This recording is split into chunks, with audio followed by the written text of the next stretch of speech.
des petites affiches. Est-ce que vous pouvez nous expliquer les raisons de la présence du groupe La Poste au Salon des maires? Bonjour. La Poste est présente au Salon des maires en tant que partenaire. Partenaire, en fait, ce qu'on appelle des territoires, bien sûr, partenaire de l'Association des maires des Alpes-Maritimes. Et c'est un partenaire naturel et historique.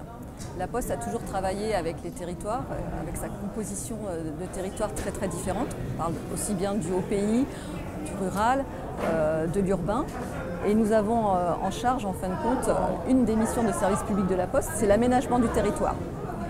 À travers cet aménagement du territoire, on a une position qui est une implantation et qui est dédiée vraiment à un service rendu au public.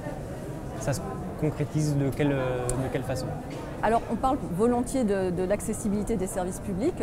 Là moi je vais parler vraiment de l'implantation des bureaux de poste, notamment sur un territoire, ou des points de contact postaux plus exactement.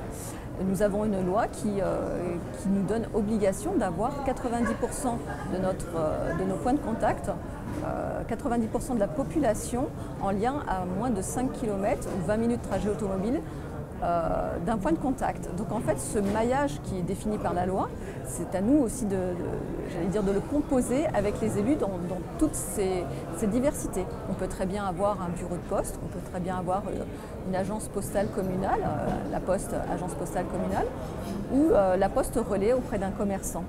Donc cette diversité de présence, elle est très très précieuse aussi parce qu'elle va avec l'évolution en fait, de la société et des habitudes de consommation. Quelles sont les contraintes pour vous?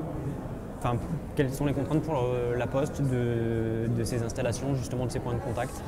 Alors on ne va pas parler de contraintes. De défis à relever en tout cas. Alors les défis à relever, ils sont divers parce qu'en fait, au niveau de La Poste, comme toute la société, il y a une nouvelle façon de consommer l'offre de services et les services sont nombreux et très très diversifiés aussi au niveau de La Poste. Mais la société a tellement changé qu'en fin de compte, il faut vraiment s'adapter au fur et à mesure. C'est-à-dire qu'à un moment donné, on va consommer peut-être un peu plus sur ce qu'on appelle le numérique, la digitalisation, mais il n'empêche qu'il peut rester aussi des besoins qui restent très physiques. La grande force de La Poste, c'est justement d'allier cette présence numérique, digitale, très très forte, ça fait partie de notre composante, c'est une de nos branches numériques, et également cette force physique à travers nos établissements, donc bureaux de poste, points de contact postaux, mais également nos facteurs. Donc je ne parlerai pas de contraintes, mais de suivre l'évolution et de pouvoir s'adapter aux besoins de la société.